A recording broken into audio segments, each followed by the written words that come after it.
Students, আজকে আমরা সুষম চৌম্বক ক্ষেত্রে একটা আহিত কণা যদি প্রবেশ করে তো সেই চৌম্বক ক্ষেত্রটা আহিত কণার উপরে একটা বল প্রয়োগ করে এবং এই প্রযুক্ত বলের জন্য আহিত কণাটা তার গতিপথ থেকে বিচ্যুত হতে পারে। তো আজকের যে আলোচনাটা আমরা করব সেই আলোচনার মধ্যে সেই যে বলটা অর্থাৎ সুষম চৌম্বক ক্ষেত্রে আহিত কণা যদি প্রবেশ করে তার উপর ক্রিয়াশীল বলটা কত হবে এবং সেই বলের ওপর বেস করে সেই বলের যে ইকুয়েশন তার উপর বেস করে আমরা বিভিন্ন ক্ষেত্রে আহিত কণার গতিপথ কেমন হবে এবং সেই ওরিয়েন্টেড আলোচনা করব। প্রথমেই আমি ধরে নিচ্ছি এই স্থানে একটা সুষম ম্যাগনেটিক ফিল্ড রয়েছে যেটা হচ্ছে বি ভেক্টর এবং একটা আহিত কণা সে ভি ভেক্টর বেগে এই সুষম চৌম্বক ক্ষেত্রের সাথে থিটা কোণ করে কিউ আধানে আহিত কণা ধরলাম চৌম্বক ক্ষেত্রের মধ্যে প্রবেশ করছে। এই যদি সিচুয়েশন হয়, এই যদি ছবি হয়, তাহলে এই অনুযায়ী আহিত কণাটার উপর ক্রিয়াশীল যে বল F equal to A vector, সেটাকে আমি লিখতে পারি Q into V cross B vector. তো এখান থেকে ইজিলি আমি ফোর্সের ম্যাগনিটিউড বের করতে পারি F equal to Q V V sine theta. তো বেসড অন থিটাস ভ্যালু আমরা দেখব এফ এর মান ম্যাক্সিমাম হতে পারে, এফ এর মান মিনিমামও হতে পারে। তাহলে এখান থেকে আমি বলতে পারি এফ, আমি এটাকে ম্যাগনেটিক ফোর্স বলছি এফ এম, এটাকে এম বললাম, তাহলে এফ এম এর ম্যাক্সিমাম যে মান সেটা নিশ্চয়ই সাইন থিটা যখন ম্যাক্সিমাম হবে তাহলে থিটা ইজ ইকাল টু 90-র জন্যে, তাহলে that will be Q V V sine 90, that is Q VV.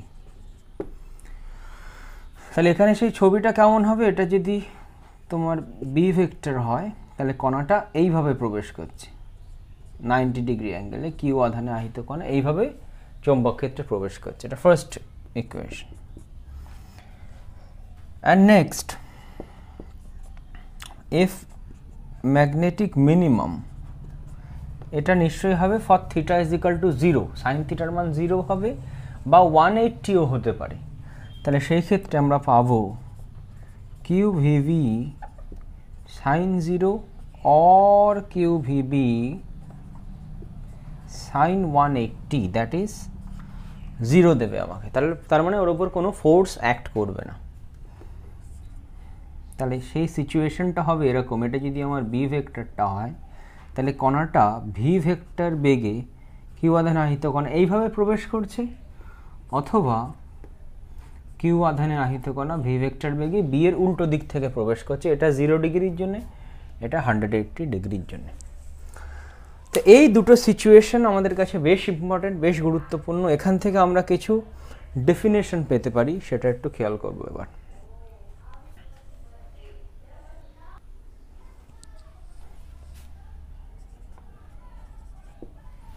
Theta is equal to 0 আর 180 ডিগ্রিটা আমরা এই যে কেসটা, সেই কেসটা নিয়ে আমরা একটুখানি আলোচনা করিনি। তাহলে সিচুয়েশনটাকে যদি আমরা ছবিতে দেখাই তাহলে এটা বি ভেক্টর রয়েছে, ভি ভেক্টর এভাবে প্রবেশ করছে কিউ আধানে আহিত কণা, অথবা এই দিক থেকে কণাটা প্রবেশ করছে।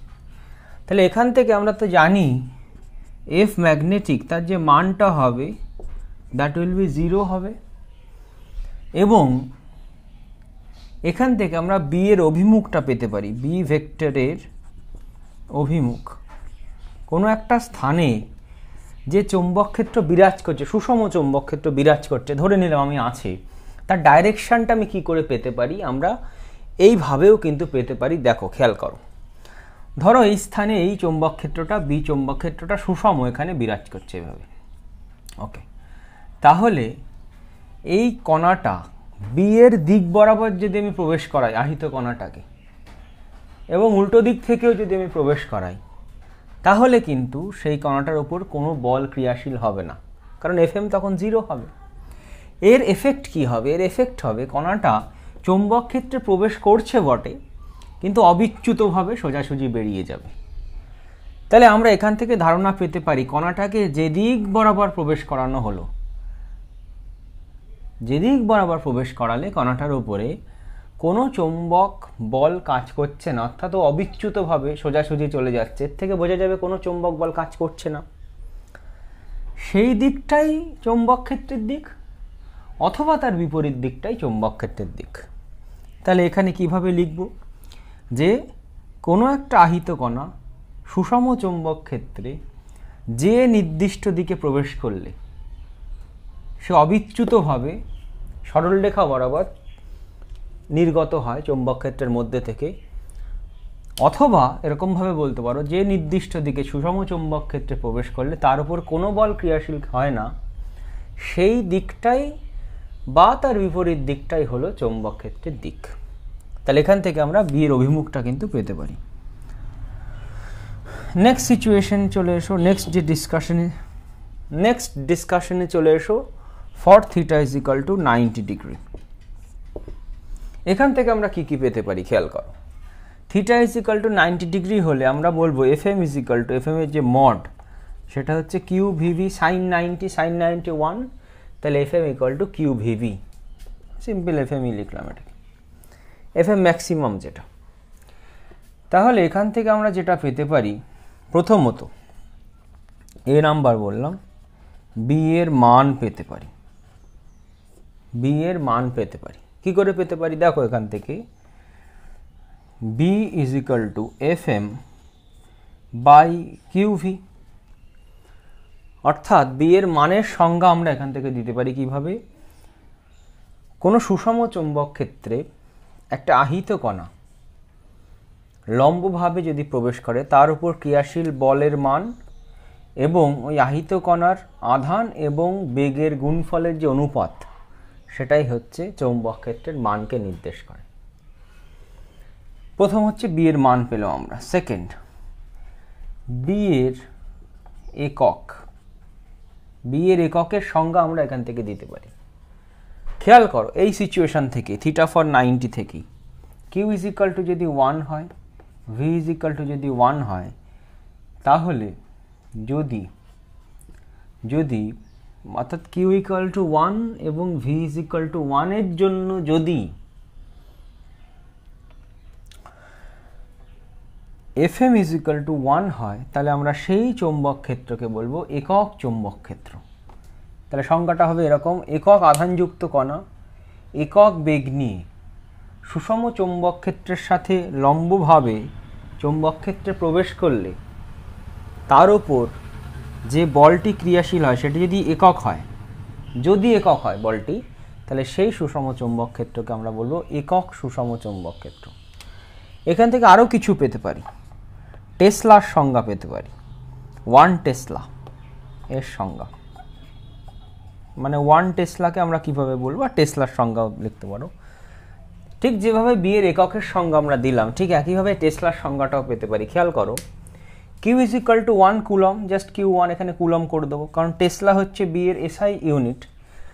তাহলে 1 কুলম আধান যদি 1 মিটার পার সেকেন্ড বেগে সুষম চৌম্বক ক্ষেত্রের সাথে লম্বভাবে প্রবেশ করে, তাহলে যদি ওই আহিত কণার উপর ক্রিয়াশীল বল 1 নিউটন হয়, যদি 1 নিউটন হয় ক্রিয়াশীল বল, তাহলে সেই সুষম চৌম্বক ক্ষেত্রকে আমরা বলবো 1 টেসলা। ডি নম্বর, আমরা বি এর মাত্রা পেতে পারি। এটা ফার্স্ট ইকুয়েশন থেকেও পাওয়া যেত, F equal to Q V V sine theta, সেখান থেকেও পাওয়া যেত, অথবা এখান থেকেও পেতে পারি, অসুবিধা নেই, মাত্রাগত যেহেতু এটা। তাহলে আমরা জানি F M magnetic is equal to Q V V. তাহলে এখান থেকে বি এর মাত্রা যদি বের করি, বিকে থার্ড ব্র্যাকেটে রাখলাম, তাহলে সেটা আসছে এফ এম, এফ ম্যাগনেটিক তাকে থার্ড ব্র্যাকেট রাখলাম, কিউ ইন্টু ভি এগুলোকেও থার্ড ব্র্যাকেট করে রেখে দিলাম। তাহলে কি হচ্ছে দেখো, এফ হচ্ছে M L T to the power -2, Q হচ্ছে আইটি, আর ভি হচ্ছে এল টি টু দি পাওয়ার -1। তাহলে আসছে, উপরে লিখে দিচ্ছি, তাহলে বি এর যে ডাইমেনশন সেটা আসছে, টি টি কেটে যাচ্ছে দেখো, আর এল কেটে যাচ্ছে, তাহলে থাকছে M T to the power -2 i⁻⁻1। এটাই হচ্ছে বি এর ডাইমেনশন। বি এর এই ডাইমেনশনের উপর বেস করে আমরা μ0 ডাইমেনশনটাও পেতে পারি, কারণ বায়োসাভার্ট সূত্র যখন আমরা পড়েছিলাম তখন μ0 ডাইমেনশনটা বের করতে পারিনি, বিকজ অফ ডিবির যে ডাইমেনশনটা ছিল সেটা আমাদের কাছে আননোন ছিল। তাহলে সেই ডিবির ডাইমেনশনটার সাহায্যে আমরা পেতে পারি। দেখো তাহলে এখান থেকে আমি μ0 ডাইমেনশনটাও বের করব। μ0 ডাইমেনশন এটাও আমি ই নাম্বারে হেডিং করলাম। তাহলে দেখো আমরা পেয়েছিলাম বায়োসাভার্ট সূত্র থেকে ডিবি অর্থাৎ ক্ষুদ্র অংশ ডিএল এর জন্যে আর দূরে চৌম্বক ক্ষেত্রের মান dB is equal to μ0/4 pi I dl sine theta by R square. এই থিটা আর এই থিটা কিন্তু সেম নয়, এখানে যে থিটা আমরা পাচ্ছি এই থিটাটা হচ্ছে ডিএল ভেক্টর আর আর ভেক্টরের মধ্যেকার অ্যাঙ্গেল। সেটা যাই হোক, আমরা ডাইমেনশন বের করো μ0। তাহলে এখান থেকে μ0 equal to 4 pi into dB into R square by, তাহলে এখান থেকে মিউ এর ডাইমেনশন যেটা থাকছে সেটা হচ্ছে ডিবির ডাইমেনশন এম t⁻⁻2 i⁻⁻1, আর স্কোয়ার হচ্ছে এল স্কোয়ার ইন্টু আই হচ্ছে আই হবে ডাইমেনশন কিন্তু টু⁻⁻1 হবে, ডিএল হবে l⁻⁻1 সাইন থিটার কোনো ডাইমেনশন নেই। তার মানে এটা থাকছে এম টি টু দি এল দেখি কত আছে, এল হচ্ছে 1, l⁻2 l⁻1 i⁻⁻2 t⁻⁻2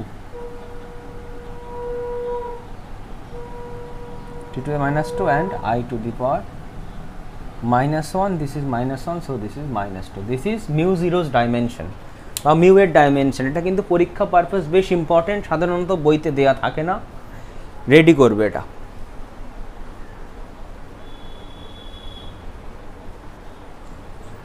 তো ডিসকাশনের 3 নম্বরে চলে যাই। আমি ধরছি আহিত কণাটি স্থির, that means v is equal to 0 বা v vector is equal to 0, অর্থাৎ সেক্ষেত্রে আমরা যে ফোর্সটা পাচ্ছিলাম Fm equal to Q V V sine theta, that will be 0। তার মানে যদি কণাটাকে আমি কোনো সুষম চৌম্বক ক্ষেত্রের মধ্যে বি ভেক্টর কোনো চুম্বক ক্ষেত্রের মধ্যে সিম্পলি প্লেস করে রেখে দিই, ওর ওপরে যে ম্যাগনেটিক ফোর্সটা পড়বে সেটা কিন্তু 0 হবে। অর্থাৎ due to the magnetic field ও কিন্তু কোনো ফোর্স ফিল করবে না। কিন্তু যদি এই স্থানেই একটা তড়িৎ ক্ষেত্র থাকতো, তাহলে তোমরা জানো ই ভেক্টর যদি তড়িৎ ক্ষেত্র থাকতো তাহলে ওই কণাটার উপর ইলেকট্রোস্ট্যাটিক যে ফোর্স পড়তো সেটা কিন্তু কিউ ই ভেক্টর। তার মানে ইলেকট্রোস্ট্যাটিক যে ফোর্স সেটা কিন্তু কণার গতি নির্ভর নয়, কিন্তু ম্যাগনেটিক ফোর্স যেটা সেটা কিন্তু কণার গতি নির্ভর। কণা যদি স্থির অবস্থায় থাকে তাহলে ম্যাগনেটিক ফোর্স কিন্তু কিচ্ছু ওর উপরে পড়ে না, মাথায় রাখতে হবে। 4 নম্বর ডিসকাশন আমরা দেখব যে ম্যাগনেটিক যে ফোর্সটা সেটা একটা কার্যহীন বল। কিভাবে সেটা দেখা যাক। ধরে নিচ্ছি বি ভেক্টরের ডাইরেকশন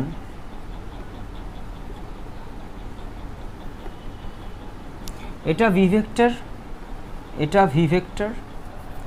তাহলে দেখো এই অ্যাঙ্গেলটা যদি থিটা হয় তাহলে ভি ক্রস বির ডাইরেকশন দেখি, ভি থেকে বি এর দিকে ডান পাকের স্ক্রু ঘোরাই বা রাইট হ্যান্ড থাম্ব রুল।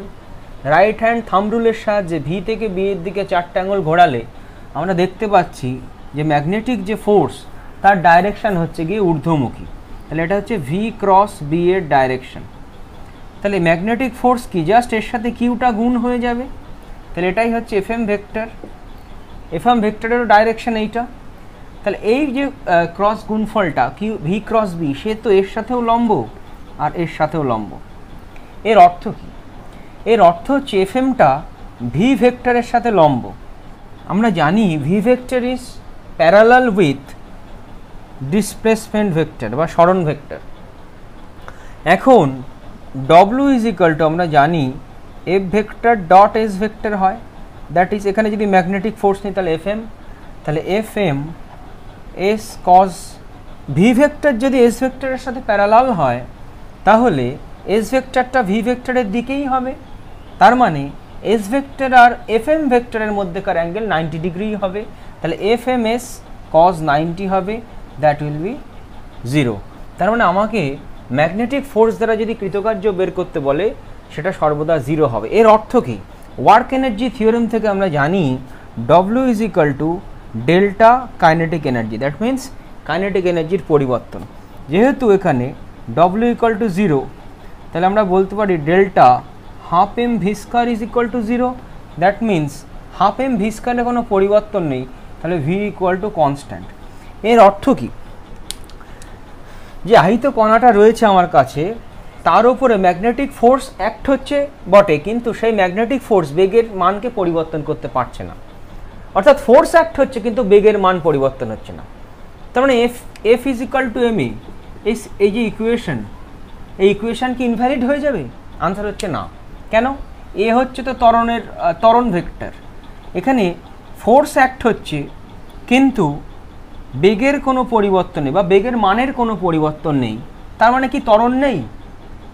কিন্তু যেহেতু বেগ একটা ভেক্টর রাশি, বেগের মান পরিবর্তন না হলেও বেগের দিক যদি পরিবর্তন হয় তবেই বেগের পরিবর্তন হয়, বেগ ভেক্টরটার পরিবর্তন হয়। তার মানে ত্বরণ এক্সিস্ট করে। তার মানে এফ রয়েছে, তার মানে ত্বরণ অবশ্যই রয়েছে, কিন্তু এখানে বেগের মান পরিবর্তন হচ্ছে না বটে, কিন্তু বেগের দিক অবশ্যই পরিবর্তন হবে। তো এখানে মাথায় রাখতে হবে, তাহলে ম্যাগনেটিক ফোর্স কণার উপর যদি অ্যাক্ট হয়, সেই ম্যাগনেটিক ফোর্স কণার বেগের মান পরিবর্তন করতে পারে না, কিন্তু বেগের ডাইরেকশন অবশ্যই পরিবর্তন করবে যদি ম্যাগনেটিক ফোর্স ওর উপর অ্যাক্ট হয়। মাথায় রাখতে হবে আমাদের। তো এই ক্রস গুণফল থেকেই আমাদের চলে আসে ফ্লেমিংয়ের বামহস্ত নিয়ম। এই থিটাটা যদি আমি 90 করে দিই, তাহলে আমরা ছোট্ট একটা রুলের সাহায্যে এই ফোর্সের দিকটাকে আমরা দেখতে পারবো যে কোন দিকে হতে পারে। সেটা আমরা বাঁ হাতের যে 3টে আঙ্গুল, সেই আঙ্গুল বৃদ্ধাঙ্গুষ্ঠ, তর্জনী আর মধ্যমা, এদেরকে পরস্পর যদি সমকোণে রাখি, রেখে যদি মধ্যমাটা আমার ভি এর দিককে প্রকাশ করে, দেখো ভি এর দিক, আর বিটা যদি আমার তর্জনী দ্বারা প্রকাশিত হয়, তাহলে বৃদ্ধাঙ্গুষ্ঠ আমার ওই আহিত কণার উপর ক্রিয়াশীল বলের দিককে প্রকাশ করবে। এটা সর্বদাই মাথায় রাখতে হবে যে তর্জনীটা কিন্তু চৌম্বক ক্ষেত্রের সঙ্গে জড়িত থাকে। আমরা এরপরে ফ্লেমিংয়ের ডানহস্ত নিয়ম পড়ব, ইন্ডাকশন যেখানে পড়ব সেখানে, ম্যাগনেটিক ইন্ডাকশন, ইলেকট্রোম্যাগনেটিক ইন্ডাকশানে। তো সেখানেও আমরা দেখব যে তর্জনী কিন্তু সবসময় চৌম্বক ক্ষেত্রের দিককেই প্রকাশ করে এবং মধ্যমা সাধারণত তড়িৎ প্রবাহের দিককে প্রকাশ করে। এখানে যেহেতু কণার গতির দিকটাই আমরা মধ্যমা দ্বারা প্রকাশিত হচ্ছে ভিটা, অর্থাৎ সেটাই আমরা তড়িৎ প্রবাহের দিককেও নিতে পারি, আর এটা সাধারণত ফোর্সের দিককেই প্রকাশ করে। তাহলে আবার বলছি, ফ্লেমিংয়ের বামহস্ত নিয়ম, তর্জনী চৌম্বক ক্ষেত্র, মধ্যমা তোমার আহিত কণার গতির দিক বা গতিবেগের দিক, তাহলে বৃদ্ধাঙ্গুষ্ঠ হচ্ছে আহিত কণার উপর ক্রিয়াশীল ফোর্সের দিক। তার মানে ফ্লেমিংয়ের বামহস্ত নিয়মটা একটা ক্রস প্রোডাক্টের আলাদা রূপ বলতে পারি, তাছাড়া কিছুই নয়।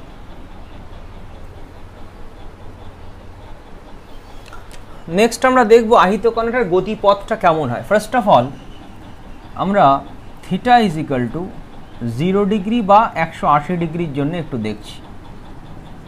অর্থাৎ আহিত কণাটা আগেও ছবি বারবার এঁকেছি, এটা বি ভেক্টর এই বরাবর ভি ভেক্টরে প্রকাশ করছে বা এই বরাবর ভি ভেক্টরে আহিত কণাটা প্রবেশ করছে।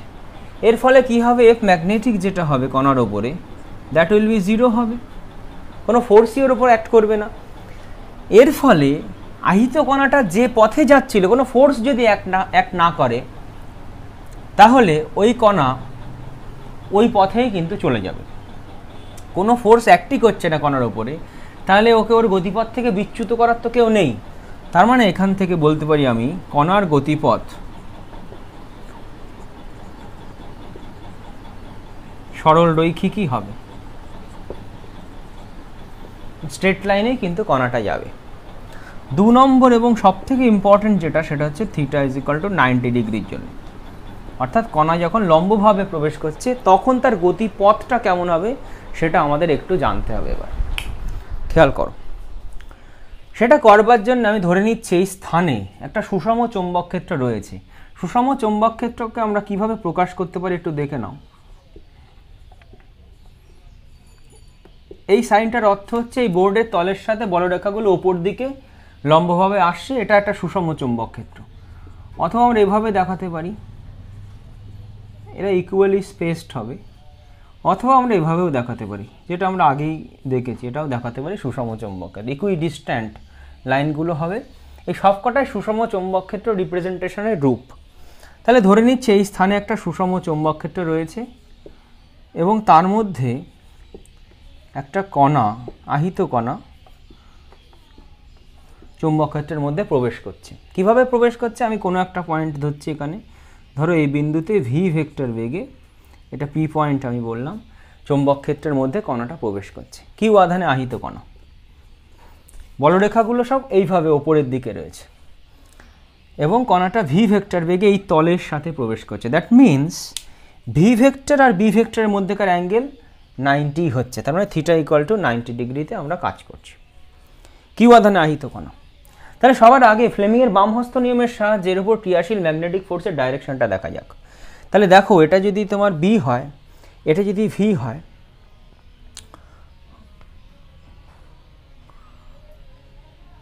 এটা বি, এটা ভি, খেয়াল করো, এই হচ্ছে বি বোর্ডের তলের সাথে ঊর্ধ্বমুখী, এইটা বি, এইটা ভি গতিবেগের দিক। তাহলে নিচের দিকেও ফোর্স ফিল করছে, অর্থাৎ এই বরাবর এফ এম ও ফিল করছে, অর্থাৎ নিচের দিকেও এফ ভেক্টরকে ফিল করছে। তাহলে এর সিচুয়েশনটাকে আমরা অভিকর্ষের সাথে একটু মেলাই, কীরকম?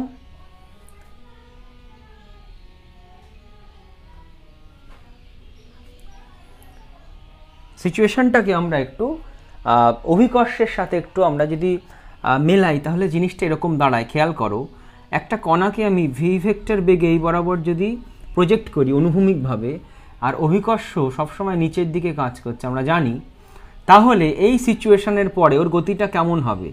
ওর জি এই বরাবর একটা ত্বরণ সৃষ্টি করবে, নিচের দিকে একটা ত্বরণ সৃষ্টি করবে, তাহলে নিচের দিকে ওর একটা গতির অভিমুখ হবে এখন, আর সামনের দিকে অনুভূমিক যে বেগে ওকে প্রজেক্ট করা হয়েছিল সেই বেগের জন্য সামনের দিকে যেতে থাকবে। তার মানে আলটিমেটলি গতিটা হয় এরকম, আমরা জানি একটা প্রাসের গতিও যদি আমরা বিবেচনা করি, তাহলে একেবারে হাইয়েস্ট পয়েন্ট থেকে ও যখন ভূমিতে গিয়ে পড়ছে সেই পর্যন্ত যে গতিটা, এইরকম একটা গতিপথে ও চলে। কিন্তু এর সঙ্গে সামান্য পার্থক্য আছে। তো এখান থেকে প্রথমে আমরা দেখে নিই যে এইভাবে যদি অ্যাক্ট করে, অর্থাৎ ভির সাথে যদি ফোর্সটা লম্বভাবে অ্যাক্ট করে, তাহলে ওকে ঘুরিয়ে দিতে পারে, ওই পথ থেকে বিচ্যুত করতে পারে। তার মানে এফ এই বরাবর একটা ত্বরণ সৃষ্টি করছে আর ভি ওকে ওই বরাবর টেনে নিয়ে যাচ্ছে। যেহেতু এফের সাথে ভি এর অ্যাঙ্গেল 90 ডিগ্রি, তাহলে এই ভিকে কিন্তু এই এফ কোনোভাবেই তোমার প্রভাবিত করতে পারে না। তার মানে এই ভি যেমন আছে তেমনই থাকবে। তাহলে একে এবার আমি ধরছি এই গতিপথ থেকে বিচ্যুত করে দিল এই বরাবর। এখন কণাটার যদি এই স্থানে যদি আমরা দেখি, তাহলে এটা পি পয়েন্ট, এটা কিউ পয়েন্ট যদি আমি দেখি, তাহলে এই পয়েন্টে ভি এর ডাইরেকশান কী হবে? ওই কার্ভড, এই যে কার্ভ রেখাটা রয়েছে সেখানে স্পর্শক, তাহলে এটা হচ্ছে নতুন ভি এর ডাইরেকশান, যার মান ভি থাকবে, এটা নতুন ভেক্টর বলতে পারি, ভি টু ভেক্টর যার মান ভি, এটা ভি1 ভেক্টর বলতে পারি যার মান ভি। তাহলে এই সিচুয়েশানে আমরা যদি দেখি আবার ফ্লেমিংয়ের বামহস্ত নিয়মের সাহায্যে, তাহলে এইটা হচ্ছে তোমার বি এর ডাইরেকশন, আর ভি হচ্ছে তোমার ওই দিকে যাচ্ছে, তাহলে ফোর্স হচ্ছে এই বরাবর আবার অ্যাক্ট করবে, তাহলে এইটা আবার ফোর্সের ডাইরেকশন। তাহলে এটাও আবার ঘুরিয়ে দেবে, ওকে ঘুরিয়ে এইভাবে এই বরাবর ও চলতে থাকবে। কিন্তু এই ছবির সঙ্গে পার্থক্যটা কোথায়? এখানে দেখো জি অলওয়েজ ডাউনওয়ার্ড, এটা যদি আমার ভূমি হয়, গ্রাউন্ড হয়, তাহলে জি অলওয়েজ গ্রাউন্ডের সঙ্গে কিন্তু 90 ডিগ্রি অ্যাঙ্গেলে আছে। কিন্তু এখানে যে ফোর্সটা রয়েছে এফ ভেক্টরটা, সেটা কিন্তু এই সিচুয়েশানেও ভি এর সাথে লম্ব, এই সিচুয়েশানেও ভি এর সাথে লম্ব। কিন্তু এখানে কিন্তু এই সিচুয়েশানে যদি আমি চলে যাই, এই সিচুয়েশানে যে ভি ভেক্টরটা আছে তার সাথে কিন্তু জি আর লম্বভাবে নেই, খেয়াল রাখতে হবে এটা। তাহলে আমরা যদি প্রত্যেকটা বিন্দুতে এরকম দেখি, তাহলে আমরা দেখব এফ একটা নির্দিষ্ট পয়েন্ট অনুযায়ী ডিরেক্টেড হচ্ছে, অর্থাৎ ওই কণাটা একটা সেন্ট্রাল ফোর্স ফিল্ডের মধ্যেই ঘুরছে, অর্থাৎ কণাটার গতি বৃত্তাকার হবে। সেন্ট্রাল ফোর্স ফিল্ড কেন? কোনো একটা নির্দিষ্ট বিন্দু অভিমুখী যে ফোর্স, সেটাকে আমরা সেন্ট্রাল ফোর্স বলি, তাহলে সেই সেন্ট্রাল ফোর্সের আন্ডারেই কিন্তু ঘুরছে, যার সেন্টারটা এরকম কোনো বিন্দু বরাবর হবে। তাহলে এই বৃত্ত অনুযায়ী তোমার কণাটা কিন্তু ঘুরতে থাকবে। যেখানেই দেখো না, এখন এই বিন্দুতে যদি দেখো তাহলে ভি এই দিকে হবে, আর বি তো এইভাবেই রয়েছে, তাহলে ফোর্স এই বিন্দু বরাবর ডিরেক্টেড হবে, যদি এই বিন্দুতে দেখি তাহলে ভি এই বরাবর, ফোর্স এই বিন্দু বরাবর ডিরেক্টেড হবে। তাহলে যে বিন্দুতে দেখি না কেন ফোর্স একটা নির্দিষ্ট বিন্দু বরাবর ডিরেক্টেড হওয়ার জন্যে কণাটা একটা বৃত্তপথে ঘুরবে। তাহলে এখান থেকে যে জিস্ট সেটা জানতে হবে যে সুষম চৌম্বক ক্ষেত্রের মধ্যে লম্বভাবে যদি কোনো আহিত কণা প্রবেশ করে তাহলে সেই আহিত কণার কিন্তু গতিপথটা হবে বৃত্তাকার। খুব ইম্পর্ট্যান্ট কোয়েশ্চেন, পরীক্ষায় কিন্তু খুব দেয়। এবার আমরা যেটা করব, এই যে বৃত্তপথ সেই বৃত্তপথের ব্যাসার্ধ কী হবে এবং এই যে বৃত্তপথে কণাটা ঘুরবে, আমরা একটু আগেই দেখেছিলাম যে ভি এর মান কোনো পাল্টাবে না কণার। ভি এর মান যদি না পাল্টায় তাহলে ও সমবৃত্তীয় গতি সম্পন্ন করবে। তাহলে সেই সমবৃত্তীয় গতির কম্পাঙ্ক, পর্যায়কাল, এই জিনিসগুলো আমরা এবার এক এক করে বের করব। এবার বৃত্তপথের ব্যাসার্ধটা আমরা একটুখানি বের করব। তো সেই সুষম চৌম্বক ক্ষেত্র সেটা আমি ধরছি বি ভেক্টর, অর্থাৎ সুষম চৌম্বক ক্ষেত্র বোর্ডের সাথে লম্বভাবে ঊর্ধ্বমুখী, তার মধ্যে কিউ আধানে আহিত কণা ভি ভেক্টর বেগে প্রবেশ করেছে। তাহলে চৌম্বক ক্ষেত্রের সাথে লম্বভাবেই ও প্রবেশ করেছে। তাহলে লম্বভাবে যদি প্রবেশ করে তাহলে আমি একটু আগে যে দেখালাম যে কণাটা বৃত্তপথে ঘুরতে থাকবে। এবার যেহেতু এই ভি এর মান চেঞ্জ করে না, তার মানে আমরা বলতে পারি এখানে কণাটা একটা নির্দিষ্ট বেগের মান নিয়ে বৃত্তপথে ঘুরবে, অর্থাৎ এটাকে আমরা বলবো কি সমবৃত্তীয় গতি। তখন এখান থেকে একটা পয়েন্ট তুমি প্রথমেই লিখে নিতে পারো যে আহিত কণা সুষম চৌম্বক ক্ষেত্রে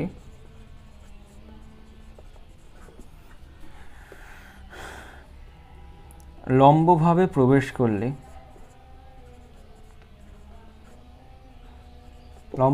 প্রবেশ করলে এর গতিপথ হয় বৃত্তাকার ও এটি সমবৃত্তীয় গতি সম্পন্ন করে।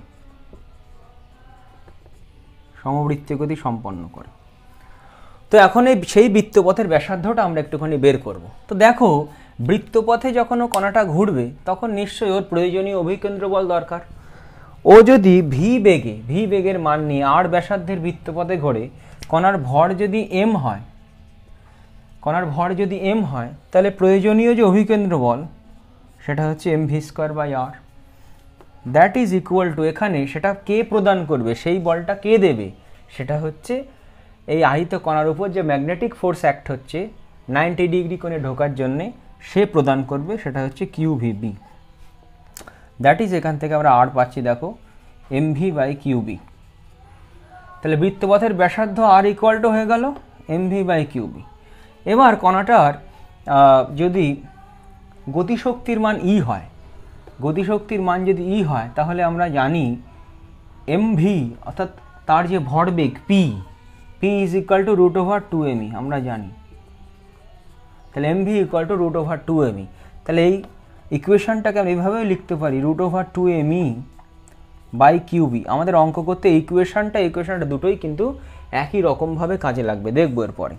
তাহলে এখান থেকে আমরা বলতে পারি কণাটার ভর যদি বাড়ে তাহলে আর এর মান বেড়ে যাবে, বেশি বেগে যদি আমি কণাকে প্রবেশ করাই আরও সেই অনুপাতে বেড়ে যাবে। যদি এম কিউ বি কনস্ট্যান্ট থাকে, যদি এম আর ভি কনস্ট্যান্ট থাকে, বি কনস্ট্যান্ট থাকে, তাহলে কিউ বাড়ালে আর কমে যাবে, বি বাড়ালে আর কমে যাবে, অর্থাৎ এইগুলোর সাথে সমানুপাতিক এবং ব্যস্তানুপাতিক সম্পর্ক আমরা এখান থেকে পেতে পারি। যেহেতু কণাটা একটা সমবৃত্তীয় বৃত্তপথে ঘুরছে, অর্থাৎ বৃত্তপথে সমবৃত্তীয় গতি সম্পন্ন করছে কণাটা, সেহেতু সেই বৃত্তগতির একটা পর্যায়কাল থাকবে, একটা কম্পাঙ্ক থাকবে। তাহলে সেই পর্যায়কাল টি ইকুয়াল টু 2πr/v হবে।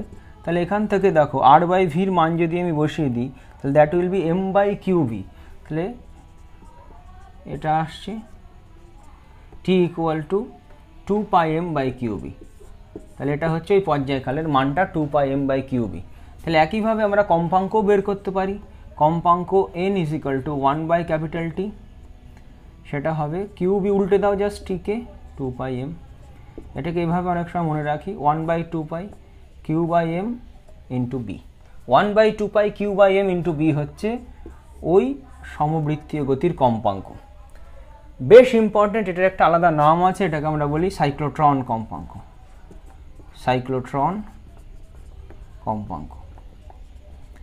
এটাকে আমরা বলি সাইক্লোট্রন কম্পাঙ্ক। তাহলে সাইক্লোট্রন কম্পাঙ্কের ডেফিনেশন যদি চাই পরীক্ষায় তাহলে কি লিখবো আমরা? আহিত কণা সুষম চৌম্বক ক্ষেত্রের সাথে লম্বভাবে যদি ক্ষেত্রে প্রবেশ করে তাহলে ওই আহিত কণাটা একটা সমবৃত্তীয় গতি সম্পন্ন করে। সেই সমবৃত্তীয় গতির যে কম্পাঙ্ক সেটাই হচ্ছে সাইক্লোট্রন কম্পাঙ্ক। জাস্ট এইভাবে আমাদের ডেফিনেশনটা দিতে হবে। এখানে একটা গুরুত্বপূর্ণ জিনিস নোটিস করবার বিষয়, সেটা হচ্ছে পর্যায়কাল বা সাইক্লোট্রন কম্পাঙ্ক কোনোটাই দেখো আর এবং ভি কোনোটার উপর ডিপেন্ড করছে না। অর্থাৎ কণা বৃত্তপথে ঘুরছে বটে, কিন্তু তার পর্যায়কাল তার ভি ডিপেন্ডেন্ট নয়, অর্থাৎ তার বেগের মান ডিপেন্ডেন্ট নয়, বা বৃত্তপথের ব্যাসার্ধ ডিপেন্ডেন্ট নয়, কিন্তু সেটা হওয়া উচিত ছিল। কোনো একটা কণা যদি বেশি বেগ নিয়ে বৃত্তপথে প্রবেশ করে নিশ্চয়ই তার পর্যায়কাল কমে যাওয়া উচিত, কম্পাঙ্ক বেড়ে যাওয়া উচিত। কিন্তু এখানে দেখো t = 2πr/v, টোটাল r/v যে মানটা সেটাই আমরা m/কিউব দ্বারা রিপ্লেস করে দিয়েছি এখানে। অর্থাৎ এই r/v এই অনুপাতটা কিন্তু m/কিউব ডিপেন্ডেন্ট, r/v এই অনুপাতটা m/কিউব ডিপেন্ডেন্ট r/v। এখন যে পর্যায়কালটা সেটা তো r/vর সাথে প্রপোর্শনাল হচ্ছে দেখো, কিন্তু r/vর মানটা m/কিউব হওয়ায় m/কিউব যদি না পাল্টায় তাহলে কিন্তু এই t এর মানটা পাল্টাচ্ছে না, t ইজ প্রপোর্শনাল টু, তাহলে আমি পাচ্ছি m/কিউব। এটা কেন হয় সেটার যুক্তি আমরা বলতে পারি এইভাবে, আহিত কণাটা যদি বেশি বেগ নিয়ে চৌম্বক ক্ষেত্রের মধ্যে প্রবেশ করে তাহলে আরটাও সেই অনুপাতে বেড়ে যায় যাতে r/v অনুপাতটা কনস্ট্যান্ট থাকে। অর্থাৎ v যদি বেড়ে যায় that results in increase in r, তার ফলে r/v এই যে অনুপাতটা সেটা রিমেইনস কনস্ট্যান্ট। এটা আমাদের একটু মাথায় রাখতে হবে। তো থার্ড নাম্বার আমরা যেটা দেখব সেটা হচ্ছে থিটা ইকুয়াল টু যে কোনো সূক্ষ্ম কোণ যদি হয়, আমরা থিটা ইকুয়াল টু 0 বা 180 দেখেছি, থিটা ইকুয়াল টু 90-তে কণাটা প্রবেশ করছে সেটাও দেখলাম, এবং থিটা যদি এখন কোনো সূক্ষ্ম কোণ হয় তাহলে কণাটার গতিপথ কেমন হবে সেটা একটুখানি আমরা বিবেচনা করি। এটা করবার জন্য আমরা তিনটে অক্ষকে একটু চুজ করছি, এটা এক্স অক্ষ, এটা ওয়াই অক্ষ, এটা জেড অক্ষ, এবং আমরা ধরছি জেড অক্ষ বরাবর সুষম চৌম্বক ক্ষেত্রটা রয়েছে বি ভেক্টর। অর্থাৎ এক্স ওয়াই যে প্লেন সেই প্লেনের সাথে আমরা যদি বি এর ডাইরেকশনটাকে একটু দেখাই তাহলে এটা বি ভেক্টরের ডাইরেকশন, যেটা জেড অক্ষের সঙ্গে প্যারালাল হবে। এবং এর সাথে আমি ভি ভেক্টরটাকে এভাবে দেখাচ্ছি, অর্থাৎ বি এর সাথে এখন কোনো একটা অ্যাঙ্গেল থিটা, সেই অ্যাঙ্গেলে কণাটা প্রবেশ করেছে। আমরা এখন দেখো বিকে দুটো উপাংশে ভেঙে নিতে পারি, এটা হচ্ছে ভি সাইন থিটা, আর এই বরাবর ভি এর যে উপাংশটা হবে সেটা হবে ভি কস থিটা। তাহলে দেখো এখান থেকে আমি বলতে পারি এখন আর ভি ভেক্টরটা নেই, ভি সাইন থিটা এবং ভি কস থিটা ভেক্টর দুটো রয়েছে, বা বেগের এই উপাংশ দুটো রয়েছে, যেখানে ভি সাইন থিটা দেখো বি ভেক্টরের সাথে লম্বভাবে আছে এবং ভি কস থিটা বি ভেক্টরের প্যারালালই আছে। তার মানে আমরা বলতে পারি V sine theta parallel to perpendicular to B vector and V cos theta এটা প্যারালাল টু বি ভেক্টর। তাহলে এই দুটোর এফেক্ট কি হবে? ভি সাইন থিটার জন্যে কণাটা সমবৃত্তীয় গতি সম্পন্ন করবে, কারণ ভি সাইন থিটা বি এর সাথে পারপেন্ডিকুলার। আমরা জানি বেগ যদি বি এর সাথে পারপেন্ডিকুলার হয় তাহলে সেই ধরনের গতির জন্য, সেই ধরনের গতিবেগের জন্যে কণাটা সমবৃত্তীয় গতি সম্পন্ন করে, একটু আগে দেখলাম। আর ভি কস থিটা বি এর প্যারালাল হয়, ভি কস থিটার জন্যে ওর ওপর কোনো বলই ক্রিয়াশীল হবে না, কারণ সেক্ষেত্রে ভি কস থিটা আর বি এর মধ্যে অ্যাঙ্গেল হচ্ছে 0 ডিগ্রি। তাহলে আমরা বলতে পারি এখন যে কণাটা ভি ভেক্টর বেগে প্রবেশ করেছে তার ওপর V sine theta and V cos theta দুটোই একই সাথে কাজ করছে।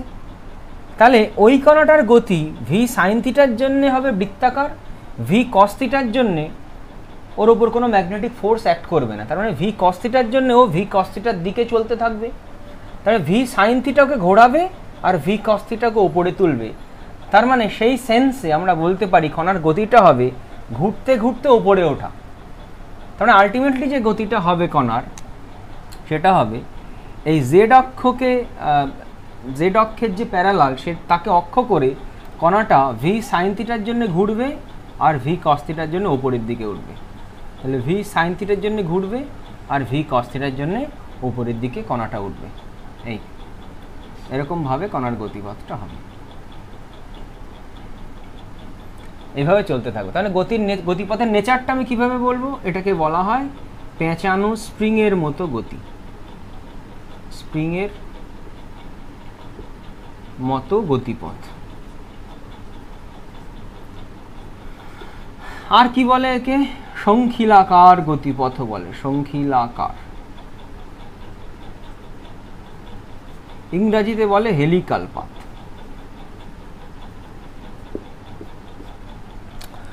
ওকে, তো এইখানে এই গতিপথের ক্ষেত্রে আমাদের যে নতুন বৃত্তপথের ব্যাসার্ধটা হবে সেটা এরকম হবে। আগে ছিল আর equal to M V by Q B, তখন ভি বি এর সাথে লম্বভাবে ছিল। এখন ভি সাইন থিটা যেহেতু বি এর সাথে লম্বভাবে আছে, তাহলে সেটা হবে M V sine theta by Q B. খুব সিম্পল। আগে ছিল আর equal to M V by Q B, এখন V is replaced by V sine theta. এখন টি এবং এন এই দুটোর কি কোনো পরিবর্তন হবে? অর্থাৎ পর্যায়কাল এবং সাইক্লোট্রন যে কম্পাঙ্ক তার কি কোনো পরিবর্তন হবে? আনসার হচ্ছে না। কেন? টি ভি ইন্ডিপেন্ডেন্ট হয় আর এনও ভি ইন্ডিপেন্ডেন্ট হয়। তার মানে যে ভি এর জন্য ও বৃত্তপথে ঘুরছে তার মানের ওপর টি ডিপেন্ড করে না। তাহলে সেটা ছিল 2 পাই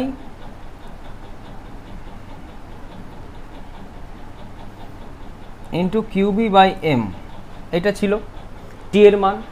আর এন এর মান ছিল 1/2 পাই, এটা ভুল লিখেছি, এম বি বাই কি by Q.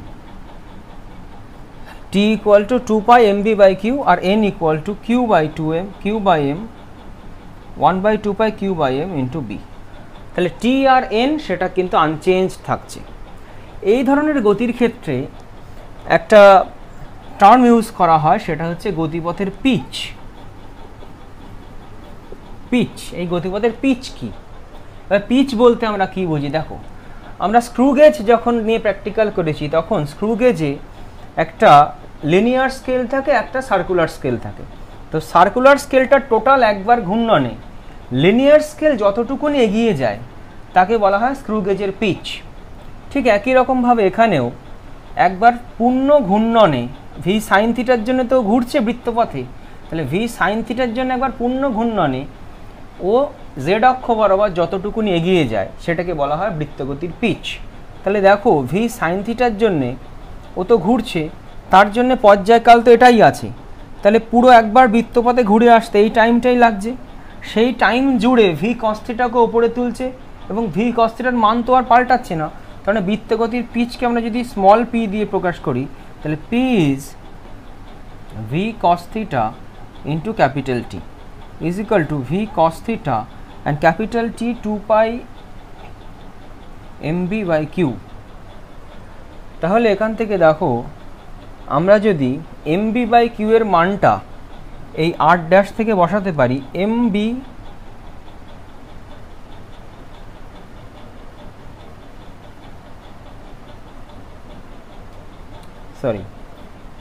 mv by q এর মানটা, অর্থাৎ এই মানটুকুনি।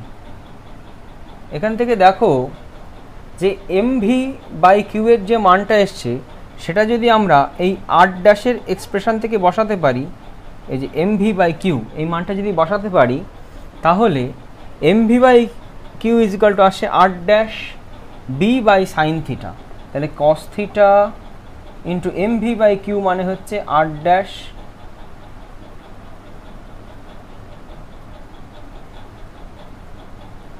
B by sine theta. এখানটা আমি একটু ভুল লিখে ফেলেছি, T equal to 2 pi M by Q B হবে। এবার এটা কারেক্ট আছে। তাহলে এখান থেকে আমি M V by Q B, এটা বিটা নিচে আসবে, টি এর জন্য বিটা নিচে আসছে, তাহলে M V by Q B এই টোটাল মানটাই আমি বসিয়ে দেবো আর ড্যাশ থেকে। তাহলে that will be R dash by sine theta. তাহলে এটা হবে R dash by sine theta. তাহলে দেখো, pitch equal to V cos theta into capital T, তাহলে V cos theta into 2 pi M by Q B তাহলে M V by Q B এই মানটা আমি এখান থেকে বসালাম, M V by cube equal to R dash by sine theta, তাহলে এখানে থাকছে ইন্টু 2 পাই রয়েছে একটা 2 পাই ইন্টু 2 পাই, তাহলে থাকছে pitch equal to 2 pi R dash into cot theta. এইটা হচ্ছে পিচের ভ্যালু।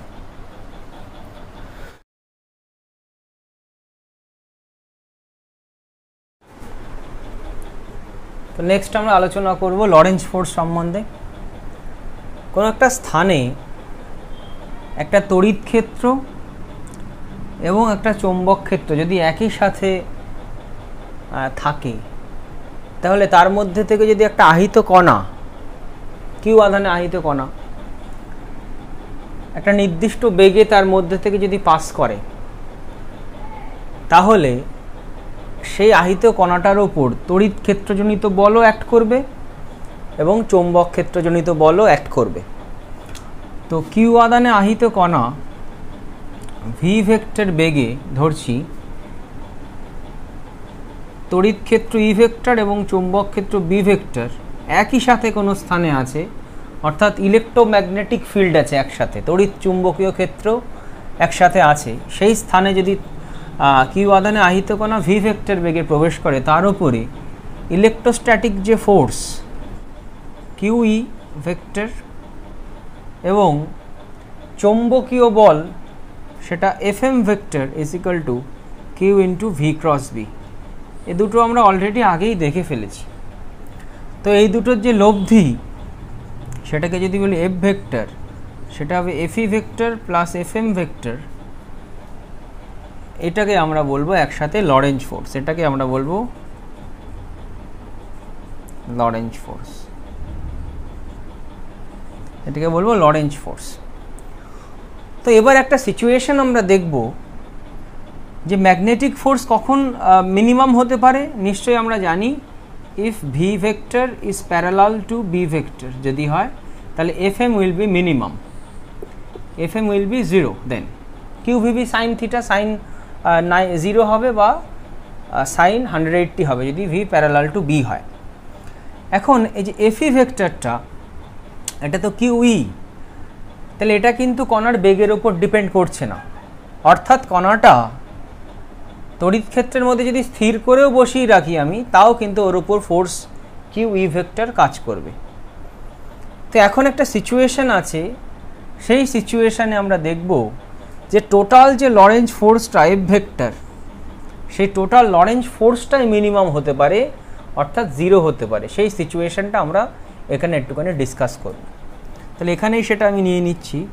তাহলে লরেঞ্জ ফোর্স বা লরেঞ্জ বল মিনিমাম মানে ন্যূনতম হওয়ার শর্ত।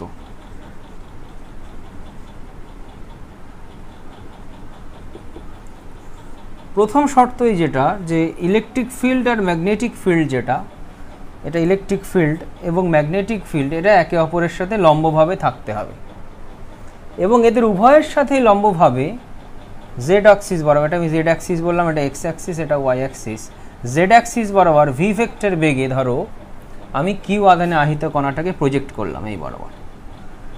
তাহলে এখন ওই আহিত কণাটার ওপরে যে তড়িৎ ক্ষেত্রজনিত বল সেটা হবে F E vector. F E vector সেটা কোন দিক বরাবর হবে, যেহেতু F E equal to Q E vector, তাহলে সেটা ই ভেক্টরের দিক যেটা সেটাই নেবে, ঠিক আছে, যদি কিউ পজিটিভ হয়। আর যদি নেগেটিভ হয় তাহলে উল্টো দিকে নেবে। আমি পজিটিভ ধরেই কাজটা করছি। তাহলে যেহেতু এফ ই সমান সমান কিউ ই ভেক্টর, তাহলে ই ভেক্টরের যা ডাইরেকশান এফ ই ভেক্টরের ডাইরেকশান তাই। ই ভেক্টর আমরা এক্স অক্ষ বরাবর ধরেছি, তাহলে এফ ই ভেক্টরটা এক্স অক্ষ অভিমুখী থাকবে। এবার F M vector, F M vector equal to Q into V cross B. তো ভি তো জেড অক্ষ বরাবর, দ্যাট মিনস এইটা, তাহলে কে ক্যাপ বরাবর বলতে পারি। আর বি আছে হচ্ছে জে ক্যাপ বরাবর, তাহলে কে ক্রস জে করলে আমরা পাই মাইনাস আই ক্যাপ, তাহলে সেটা এক্স অক্ষের বিপরীতমুখী হতে পারে, তাহলে সেটা এক্স অক্ষের বিপরীতমুখী হবে। আরেকভাবে বুঝতে পারি আমি, ভি ক্রস বি, ডান পাকের স্ক্রু ভি থেকে বি এর দিকে ঘোরালে আমরা নেগেটিভ এক্স অক্ষ বরাবর পাচ্ছি। অথবা ফ্লেমিংয়ের বামহস্ত নিয়ম দিয়েও করতে পারো, এটা বি, এটা হচ্ছে ভি, তাহলে আমার বৃদ্ধাঙ্গুষ্ঠটা নেগেটিভ এক্স অক্ষকে এখানে ডিনোট করছে। তার মানে এক্ষেত্রে আমি দেখতে পাচ্ছি এফই ভেক্টর এবং এফএম ভেক্টরের একে অপরের বিপরীতমুখী হচ্ছে। তাহলে সামহাও যদি আমি এফই সমান সমান এফএম করে দিই, এদের যে ম্যাগনিটিউড যদি সমান করে দিতে পারি, তাহলে ওই কণাটার উপর আলটিমেটলি কোনো ফোর্সই কাজ করবে না। দ্যাট মিন্স লরেঞ্জ ফোর্সটা 0 হবে ওর উপরে। অর্থাৎ এখান থেকে আমি পেতে পারি এফই মানে হচ্ছে কিউই আর এফএম মানে হচ্ছে Q into V cross V. তাহলে মডিউলাস হবে কিউভিভি সাইন থিটা। এখানে ভি আর বি এর মধ্যে অ্যাঙ্গেল 90, তাহলে কিউভিভি সাইন 90, তাহলে কিউভিভি হবে। এখান থেকে আমি পাচ্ছি দেখো V equal to E by B. এটাই হচ্ছে সেই শর্ত যে বেগ নিয়ে কণাটা এর মধ্যে প্রবেশ করলে, অর্থাৎ লম্বভাবে থাকা ই ভেক্টর এবং বি ভেক্টরের মধ্যে সেও লম্বভাবে প্রবেশ করছে, তাহলে এই বেগে যদি প্রবেশ করে তাহলে ওর ওপর লরেঞ্জ টোটাল যে ফোর্স সেটা কিন্তু 0 হবে, অর্থাৎ ও অবিচ্যুতভাবে ওখান থেকে বেরিয়ে যাবে। তাহলে এটাই লরেঞ্জ ফোর্স ন্যূনতম হওয়ার কিন্তু শর্ত। নেক্সট আমরা একটা প্রবলেম করব বেসড অন লরেঞ্জ ফোর্স। দেখো বলছে একটা ইলেকট্রন ভি ভেক্টর সমান সমান I cap plus 2 J cap metre per second আর B vector 2 I cap plus 2 J cap tesla, এরকম একটা চৌম্বক ক্ষেত্রের মধ্যে ইলেকট্রনটা প্রবেশ করেছে। তার ওপর লরেঞ্জ চৌম্বক বলটা বের করতে বলেছে এফএম। এখানে কোনো ইলেকট্রিক ফিল্ড নেই, তার মানে এফ ইটা আমার 0 হয়ে যাবে, শুধুমাত্র ম্যাগনেটিক ফিল্ডটা আছে, কিন্তু নর্মাল কম্পোনেন্ট অনুযায়ী দেওয়া আছে আই ক্যাপ জে ক্যাপ দিয়ে। তাহলে সেই অনুযায়ী আমরা লিখব just FM vector is equal to Q into V cross B.